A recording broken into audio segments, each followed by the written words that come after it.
नमस्कार दोस्तों, कल हमने मानव संसाधन के बारे में अध्ययन किया, जिसके अंतर्गत हमने विश्व की जनसंख्या और भारत की जनसंख्या के बारे में अध्ययन किया था। देखो, हम अलग अलग टॉपिक रोज निकाल के ला रहे हैं। इसके अंतर्गत हमने जनसंख्या के बारे में देखा था। अब हम बात कर लेते हैं जनगणना 2011 और जनगणना 2011 के अंतर्गत हमने भारत की कल देख ही ली थी। इसके अलावा एक बार मैं आपको और समझा देता हूँ। इसके अलावा हम देखेंगे राजस्थान की जनगणना के बारे में, जनगणना 2011। इसके अलावा हम बात कर लेते हैं थोड़ी डिटेलली कि भारत में ऐसे प्राचीन काल से जनगणना प्रारंभ मौर्य वंश से प्रारंभ हो चुकी थी। मौर्य वंश के समय के शासक कौन कौन थे? चंद्रगुप्त मौर्य, अशोक महान आदि शासक हुए। वहाँ से उसके बाद भारत में अंग्रेजों का शासन रहा। अंग्रेजों के शासन के समय यहाँ पर जनगणना प्रारंभ हुई 1872 में। वो अस्थायी जनगणना थी। उस वक्त लॉर्ड में यहाँ के गवर्नर जनरल थे। इसके बाद अगर हम बात करते हैं तो स्थायी जनगणना प्रारंभ हुई 1871 में। 1871 से यहाँ पर स्थायी जनगणना प्रारंभ हुई। भारत 1947 में आज़ाद हुआ। उसके बाद भारत में जनगणना प्रारंभ हुई 1951 से। अब जनगणना क्या होती है कि प्रत्येक 10 वर्ष के अंदर जनगणना का आंकड़ा देखा जाता है। तो इस वक्त अगर हम बात करते हैं तो भारत में 2011 में 7वीं जनगणना हुई। स्वतंत्रता के बाद कौन सी जनगणना है? ये हमारे 7वीं जनगणना है। इसके अलावा अगर हम बात करते हैं, इसके पहले जितनी भी जनगणना हुई उन जनगणनाओं में हमने देखा कि महिलाओं और पुरुषों की बारे में जनगणना की जाती थी। लेकिन इस बार इसमें क्या हुआ कि एक नई जाति है, तो इंसानों में ही आपने नाम सुन रखा होगा, आप जानते भी होंगे इनके बारे में। कौन सी जनजाति, उसके बारे में हम अध्ययन कर सकते हैं। उसके अंतर्गत आता है हमारे किन्नर। किन्नरों को भी जनगणना 2011 में जोड़ा गया। अब किन्नर शब्द आते हैं, आप सभी जानते हैं किन्नर क्या होते हैं, बताने की ज़्यादा ज़रूरत नहीं है, आप समझ ही चुके होंगे कि किन्नर क्या होते हैं। एक तो महिला होती है, एक पुरुष होते हैं। अब किन्नर क्या होते हैं, देखो एक छोटा सा उदाहरण देता हूँ मैं आपके सामने। क्या होता है कि बच्चा हुआ अपने घर के अंदर, अब महिला गर्भवती है। अब तो महिला गर्भवती है, उस वक्त क्या होता है कि पिता तो कहता है कि मेरी बेटी होगी, माँ कहती है कि हमारा बेटो होगा। अब बाप तो क्या हुआ, बेटी होगी, माँ क्या हुआ, हमारा बेटो होगा। भगवान भी चकरा जाओ भाई का बेटी दूँ बेटो दूँ, तो फिर भगवान क्या करते हैं, बीज को दे डायरेक्ट। अब फिर समझ गया बीज को काहे हो छे, वह छोरी भी हो छे वह छोरो भी हो छे, तो उसे क्या बोलते हैं हम, किन्नर बोलते हैं। दोनों के मध्य वाला सिस्टम कौन सा होता है, किन्नर वाला होता है। क्या होता है, लेकिन ये भी हमारे जीवन का एक पार्ट है, वो भी अपने ही होते हैं, क्योंकि उनको भी हम अपना ही मानते हैं, अपने साथ उनको जोड़ते हैं। इनको हमने जनगणना 2011 के अंतर्गत हमने इसे जोड़ा था। हमने इसके अंतर्गत हमने भारत का देख लिया था। भारत की जनसंख्या कितनी है, 1 अरब 21 करोड़ के लगभग। जनसंख्या के आधार पर अगर हम देखते हैं तो भारत का विश्व में द्वितीय स्थान है। इसके अलावा हमने कुछ और चीज़ें भी देखी। इसके अलावा हमारे भारत के अंतर्गत सर्वाधिक जनसंख्या वाला राज्य कौन सा है, उत्तर प्रदेश। सबसे कम वाला कौन सा है, सिक्किम। इसके बारे में हमने देख लिया था। अब आगे हम थोड़ा डिटेली और देख लेते हैं 10 के वृद्धि दर। 10 की ये वृद्धि दर क्या होती है कि प्रत्येक 10 वर्ष में जनसंख्या में कितनी बढ़ोतरी हुई। इसके अंतर्गत देखा जाता है, जैसे मैंने मान लिया, एक छोटा सा उदाहरण देता हूँ, जैसे 4000 जनसंख्या थी, कब ये 1951 में। फिर जनगणना हुई तो 7000 हो गई 1961 में। 3000 की जनसंख्या बढ़ी, कितनी बढ़ी, 3000 की। तो कहने का मतलब कितना हुआ, ये 10 के वृद्धि दर में 3000 की बढ़ोतरी हुई। तो कितने प्रतिशत हुई, तो उसे क्या कहा जाता है, 10 की वृद्धि दर कहा जाता है। अब क्या हुआ कि भारत में 1951 से स्वतंत्रता होने के बाद भारत 1951 में जनगणना प्रारंभ हुई, तो उसके बाद प्रत्येक 10 वर्ष में जनसंख्या का आंकड़ा आने लगा। तो 1951, 61, 71 और 81 तक तो भारत में जनसंख्या बढ़ती हुई चली गई। अब क्या होता है कि स्वतंत्रता से पहले भारत अंग्रेजों का गुलाम था। उसके अंतर्गत हमने ये देखा कि यहाँ पर मृत्यु दर अधिक थी, जन्म दर कम थी। लेकिन जैसे भारत स्वतंत्र हुआ, भारत में स्वास्थ्य के बारे में, यहाँ पर रोजगार मिलने लगा। इसके अलावा कुछ ऐसे स्थान थे जहाँ पर जनसंख्या अधिक बढ़ोतरी होने लगी। तो कुछ स्वतंत्रता के बाद कुछ वर्षों तक, जैसे 1981 तक तो जनसंख्या में बढ़ोतरी हुई। लेकिन जब जनसंख्या बढ़ोतरी के बारे में और जब इसके दुर्गुणों के बारे में हमने देखा कि जनसंख्या बढ़ोतरी भारत के लिए नुकसानदायक भी हो सकती, तो उसके बाद हमने धीरे धीरे परिवार नियोजन कार्यक्रम चलाए, इसके अलावा नसबंदी कार्यक्रम चलवाए, तो धीरे धीरे जनसंख्या में कम बढ़ोतरी होने लगी। इसका आंकड़ा हम देख लेते हैं 1951 से लेकर 2011 तक का कि आंकड़ा क्या है। तो हम देख लेते हैं भारत की जनसंख्या में 10 के वृद्धि दर। भारत की जनगणना में 10 की वृद्धि दर। अब इसके अंतर्गत हम देख लेते हैं वर्ष। बच्चों आप इसका साथ में लिखते हुए जाना और अपने पास इसकी डिटेल होना चाहिए। वर्ष, जनसंख्या और 10 की वृद्धि दर, वृद्धि दर। बात करते हैं नंबर 1 पर 1951 से। हम 1951 में जनसंख्या थी 36.1 करोड़।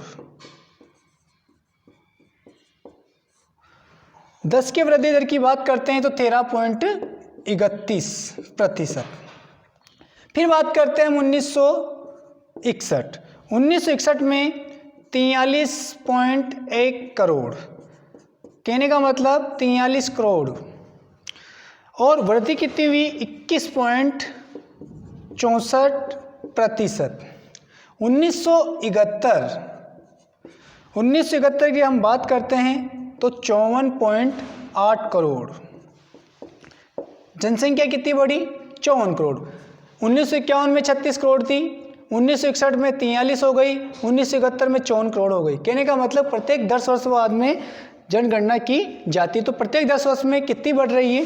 तो 1971 में हो चुकी है 54.8 करोड़ और 10 की वृद्धि दर कितनी हुई? 24.80%। 24.80%। फिर बात करते हैं हम 1981 में। 1981 में कितनी हुई? 68.7 करोड़। वृद्धि कितनी हुई? 24.66%। ये कब की है? 1981। अब यहाँ से क्या होता है कि 10 की जो वृद्धि दर है वो यहाँ से कम होना प्रारंभ कर देगी। 1991 तो 1991 में जनसंख्या हुई 84.6 करोड़ और 10 की वृद्धि दर कितनी रही इसमें? 23.86। क्या हुआ कि 51, 61, 71, 81। 1951 से 1981 तक तो रेगुलर वृद्धि होती रही, कुछ 81 में कम हुई। उसके बाद से क्या होता है कि डाउन होता हुआ चला जाता है। देखते हैं हम 2001 में जनसंख्या थी 102 करोड़, कहने का मतलब 1 अरब 2 करोड़। वृद्धि दर 21.34% और 2011 में कितनी हो गई?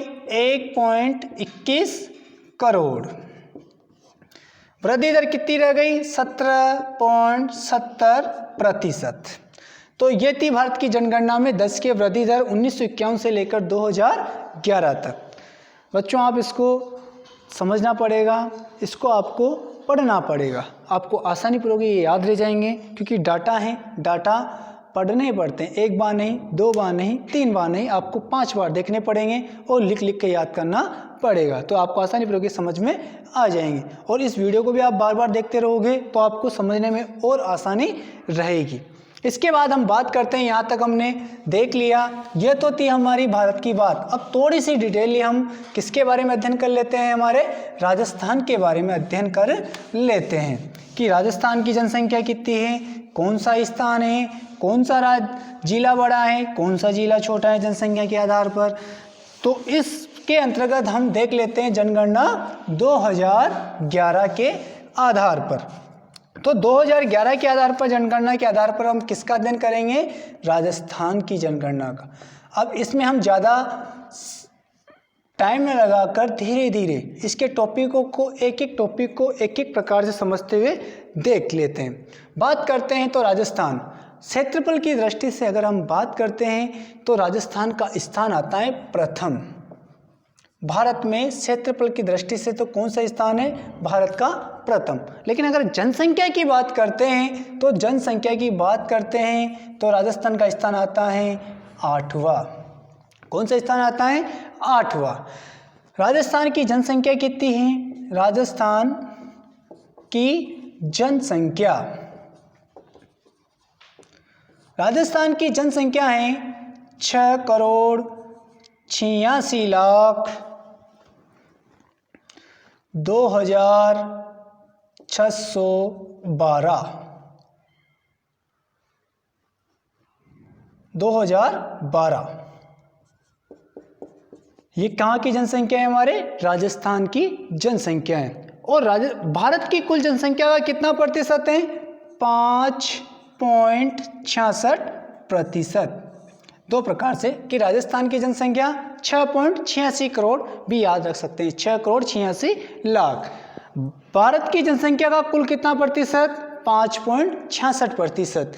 और अगर हम बात करते हैं राजस्थान की तो क्षेत्रफल की दृष्टि से तो प्रथम स्थान पर है, लेकिन जनसंख्या की दृष्टि से कौन से स्थान पर है?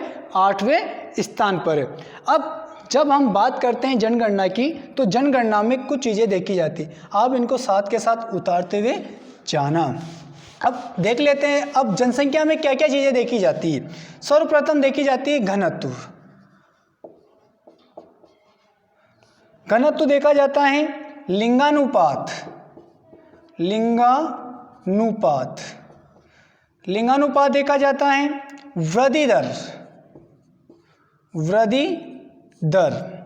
वृद्धि दर देखी जाती है साक्षरता, पढ़ने वालों की साक्षरता देखी जाती है। इसके अलावा पुरुष साक्षरता और महिला साक्षरता दोनों चीज़ें देखी जाती है। अब इसके अंतर्गत हम दोनों चीज़ें देख लेते हैं, कंपैरिजन कर लेते हैं भारत में और राजस्थान के अंतर्गत। तो मैं यही लिख देता हूँ, ये तो है राजस्थान और यहाँ पर है भारत। घनत्व कितना है? तो घनत्व के बारे में हम बात कर लेते हैं। तो राजस्थान का तो है 200 और भारत का कितना है? 382। लिखा मैंने 200 और 382। समझने की कोशिश करते हैं। घनत्व क्या होता है कि 1 किलोमीटर में कितने व्यक्ति निवास करते हैं। जैसे कि राजस्थान में तो कितने करते हैं? 200 व्यक्ति, जबकि भारत में कितने कर रहे हैं? 382। अब बहुत सी जगह पर क्या है? अनुपातों में भी कमी है, घनत्व भी कहीं अधिक मिलेगा कहीं कम मिलेगा। जैसे बात करते हैं हम जनसंख्या की। जनसंख्या की अगर बात करते हैं तो जनसंख्या के आधार पर भारत का सबसे बड़ा राज्य कौन सा है? उत्तर प्रदेश। लगभग 19 करोड़ के लगभग जनसंख्या है, जबकि वहाँ का घनत्व तो क्या है? कम है। जबकि बिहार, वहाँ की जनसंख्या कम है उत्तर प्रदेश से, लेकिन वहाँ का जनसंख्या घनत्व क्या है? अधिक है। ये क्षेत्रफल के आधार पर देखा जाता है। एक छोटा सा उदाहरण देने की कोशिश करता हूँ। जैसे 1 किलोमीटर का एरिया है, 1 किलोमीटर के एरिया में आपके 1000 व्यक्ति निवास करते हैं। अब उसी 1 किलोमीटर के एरिया में 900 व्यक्ति करते हैं, तो उस आधार पर क्या देखा जाता है? घनत्व देखा जाता है। अब बात करते हैं लिंगानुपात।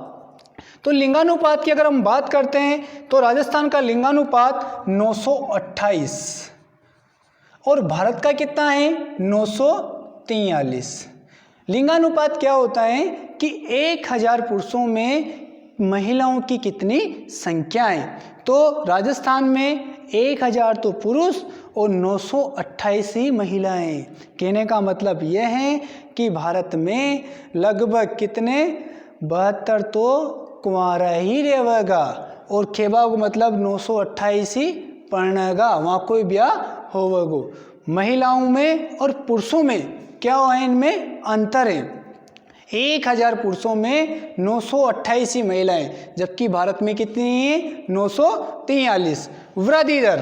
वृद्धि दर की अगर बात कर रहे हैं, हम कर रहे हैं 2011 के आधार पर। किसके आधार पर कर रहे हैं हम? 2011 के आधार पर। वृद्धि दर की अगर हम बात करते हैं तो वृद्धि दर राजस्थान की तो 21.3%, जबकि भारत की कितनी है? 17.7%। वृद्धि दर का मतलब ये होता है जैसे कि 2001 में भारत की जनसंख्या कितनी थी? 1 अरब 2 करोड़। अब बड़ी कितनी? 1 अरब 21 करोड़ 10 वर्ष के अंदर।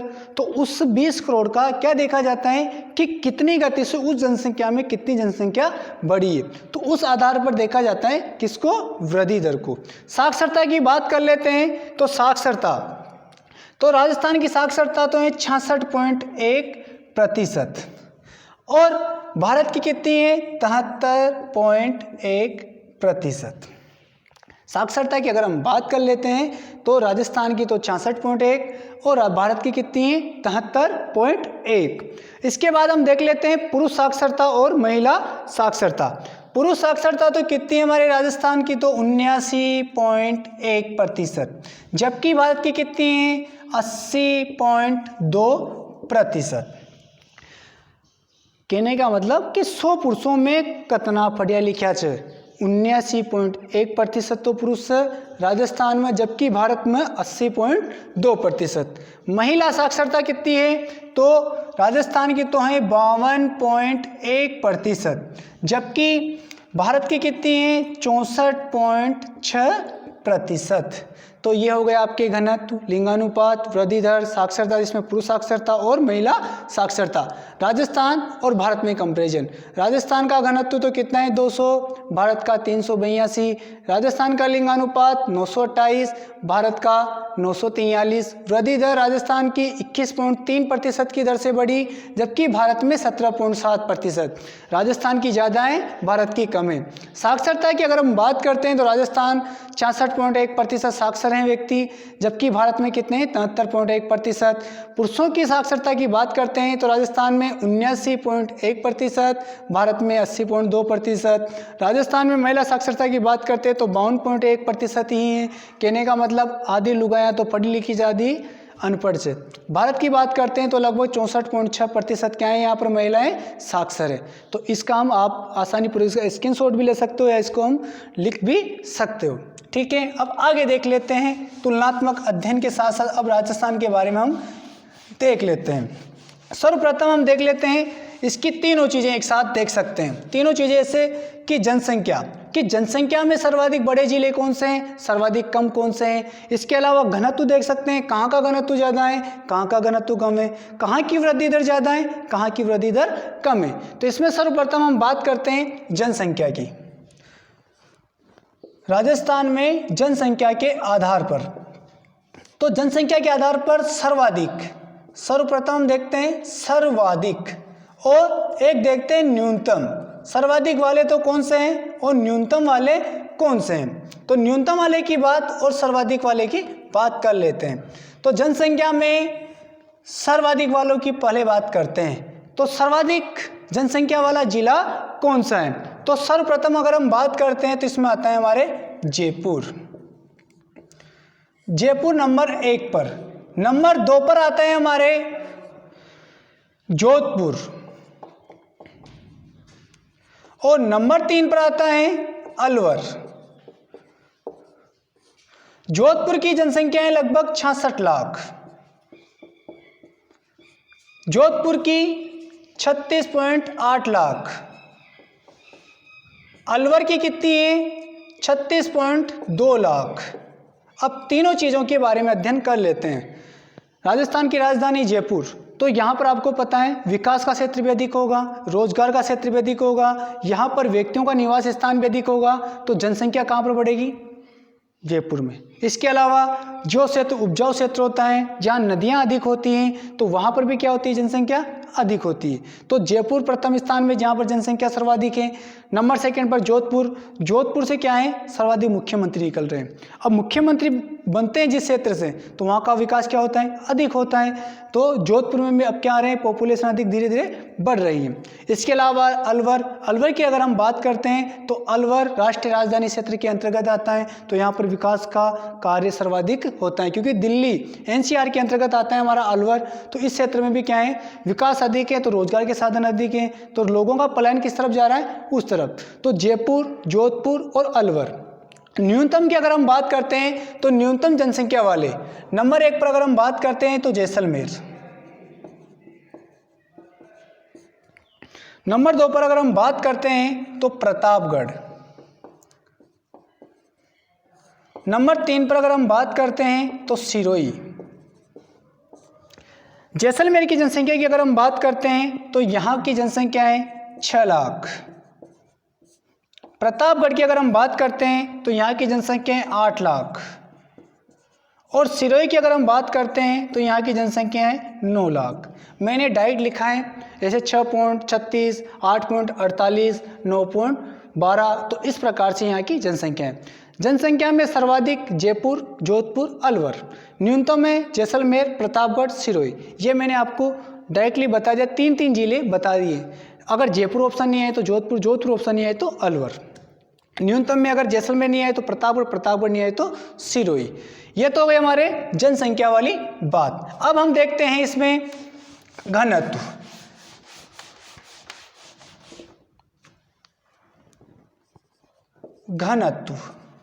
घनत्व की अगर हम बात करते हैं तो इसमें भी वही सर्वाधिक घनत्व वाला और न्यूनतम घनत्व वाला, सर्वाधिक और न्यूनतम। तो आपको पता है पहले नंबर पर कौन सा आएगा, जयपुर। नंबर 2 पर कौन सा आएगा, भरतपुर। और नंबर 3 पर कौन सा आएगा, दौसा। घनत्व वाली बात जानते हो, 1 किलोमीटर में कितने व्यक्ति निवास करते हैं। तो जयपुर की अगर हम बात करते हैं तो जयपुर में 1 किलोमीटर में 595 व्यक्ति निवास करते हैं। भरतपुर में कितने करते हैं, 503। दौसा में कितने करते हैं, 476। तो सर्वाधिक घनत्व वाले जयपुर, भरतपुर, दौसा। जयपुर में 595, भरतपुर में 503, दौसा में 476। न्यूनतम वालों की अगर हम बात करते हैं तो न्यूनतम में आता है नंबर 1 पर जैसलमेर। यहाँ पर ओनली 17 व्यक्ति, 1 किलोमीटर में केवल 17 व्यक्ति ही रहते हैं, क्योंकि जैसलमेर का क्षेत्रफल भी बड़ा है। इसके अलावा यह मरुस्थलीय क्षेत्र भी है। नंबर 2 पर अगर हम बात करते हैं तो बीकानेर। बीकानेर में 1 किलोमीटर में 78 व्यक्ति ही निवास करते हैं। नंबर 3 की हम बात करते हैं तो इसमें आता है हमारे बाड़मेर। आप बच्चों इसको साथ के साथ उतारते हुए भी चलना। बाड़मेर का कितना है, 92। 1 किलोमीटर के अंदर का कितने व्यक्ति निवास करते हैं। तो सर्वाधिक और न्यूनतम। सर्वाधिक की बात करते हैं जयपुर 595, नंबर 2 भरतपुर 503, दौसा 476। न्यूनतम की अगर बात करते हैं तो जैसलमेर में 17 व्यक्ति, बीकानेर में 78 व्यक्ति, बाड़मेर में 92 व्यक्ति निवास करते हैं। ये तो हो गए हमारे घनत्व। अगर हम आगे बात करते हैं तो हम देखते हैं इसमें वृद्धि दर।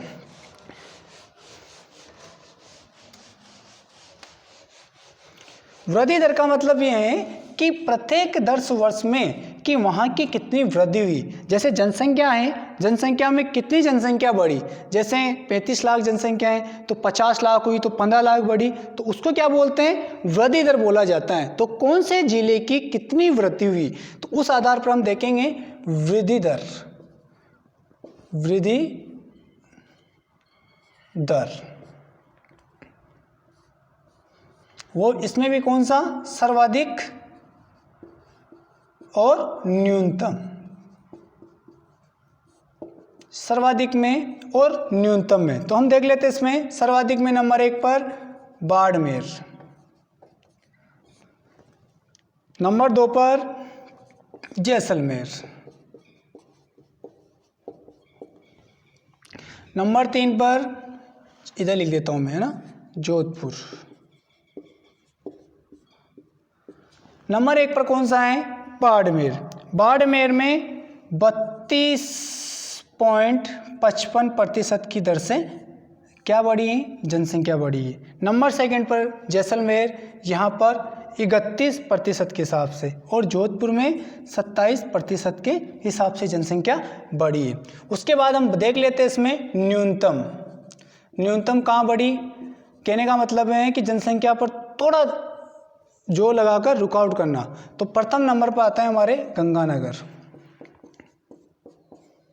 कौन सा आता है इसमें? गंगानगर। नंबर 2 की अगर हम बात कर लेते हैं तो नंबर 2 पर आता है हमारे झुंझुनू। नंबर 3 की अगर हम बात कर लेते हैं तो नंबर 3 पर आता है हमारे पाली। अब इसके अंतर्गत बात कर लेते हैं तो यहाँ पर वृद्धि दर कितनी रही? ओनली 10%, 10%। झुंझुनू की 11.8%, पाली की 11.9%। कहने का मतलब कि प्रत्येक 10 वर्ष में कितनी जनसंख्या बढ़ी, वो होती है वृद्धि दर, कि कितनी वृद्धि हुई इस वर्ष। तो सर्वाधिक तो कहाँ पर हुई? बाड़मेर, जैसलमेर, जोधपुर। न्यूनतम कहाँ हुई? गंगानगर, झुंझुनू और पाली के अंतर्गत। इसका भी आप स्क्रीनशॉट ले सकते हो, इसको आप उतार सकते हो। ठीक है, अब हम बात कर लेते हैं इसमें आगे लिंगानुपात की। किसकी बात कर लेते हैं? लिंगानुपात की। कौन से जिले का लिंगानुपात ज़्यादा है, कौन से जिले का लिंगानुपात कम है। तो लिंगानुपात के अंतर्गत हम देख लेते हैं लिंगानुपात।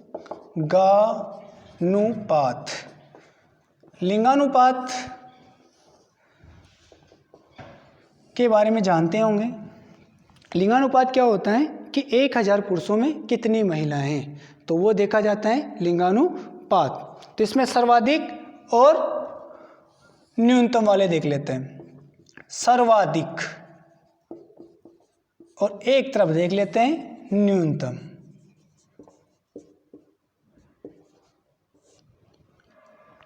सर्वाधिक वालों की बात कर लेते हैं। राजस्थान में सर्वाधिक लिंगानुपात वाले कौन से हैं? तो सर्वाधिक लिंगानुपात की अगर हम बात करते हैं तो नंबर 1 पर आता है डूंगरपुर। डूंगरपुर का लिंगानुपात कितना है? 994। कहने का मतलब ये कि 1000 पुरुषों में कितनी महिलाएं? 994। यहाँ तो 6 छोरा एक कुंवारा रहे होगा, ज़्यादा न रहे हो। नंबर 2 पर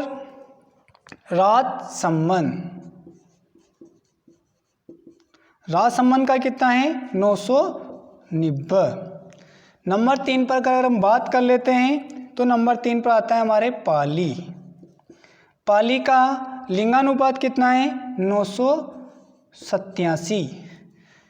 नंबर 4 पर अगर हम बात कर लेते हैं तो प्रतापगढ़ का कितना है? 982।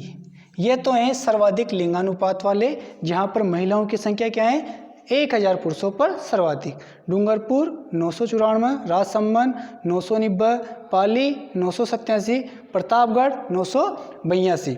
अब देख लेते हैं हम न्यूनतम लिंगानुपात वाले, जहाँ पर महिलाओं की स्थिति कमज़ोर है। तो उसमें सर्वप्रथम बात कर लेते हैं हम इसमें धौलपुर। नंबर 1 पर धौलपुर का लिंगानुपात कितना है? 846। 1000 पुरुषों में महिलाएं कितनी? 846। नंबर 2 की अगर हम बात करते हैं तो नंबर 2 पर आता है हमारे जैसलमेर का कितना है? 852। नंबर 3 पर अगर हम बात करते हैं तो नंबर 3 पर कौन सा है? हम इसमें करौली का कितना है?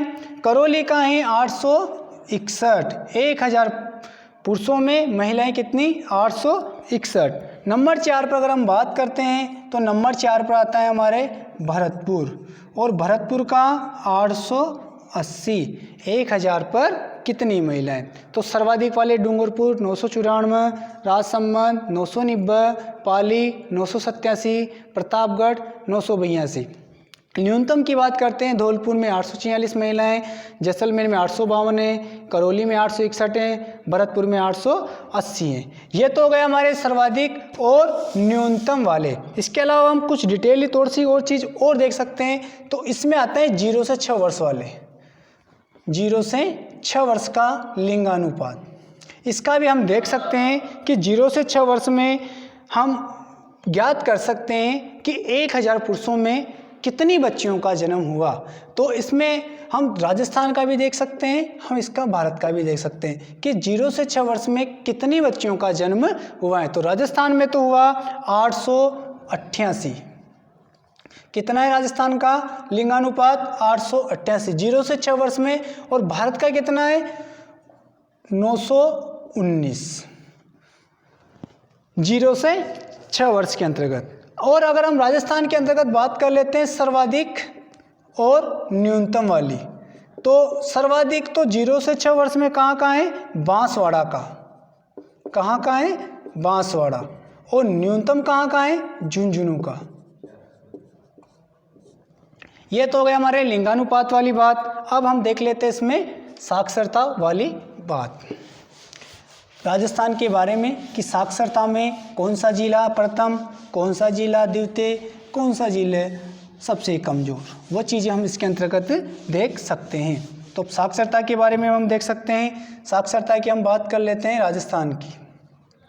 साक्षरता और साक्षरता में अंतर्गत अगर हम बात करते हैं तो सर्वाधिक न्यूनतम वाली दोनों देख लेते हैं। तो इसमें देख लेते हैं हम सर्वाधिक, और एक बात कर लेते हैं उसमें न्यूनतम। तो न्यूनतम में हम देख लेते हैं और सर्वाधिक में देख लेते हैं। तो एक चीज़ होती है, शैक्षणिक नगरी किसे कहा जाता है? कोटा को। तो नंबर 1 पर कोटा। फिर बात कर लेते हैं सर्वाधिक कोचिंगें कहाँ पर हैं या फिर ज़्यादा लोग जाने की कोशिश करते हैं, तो जयपुर।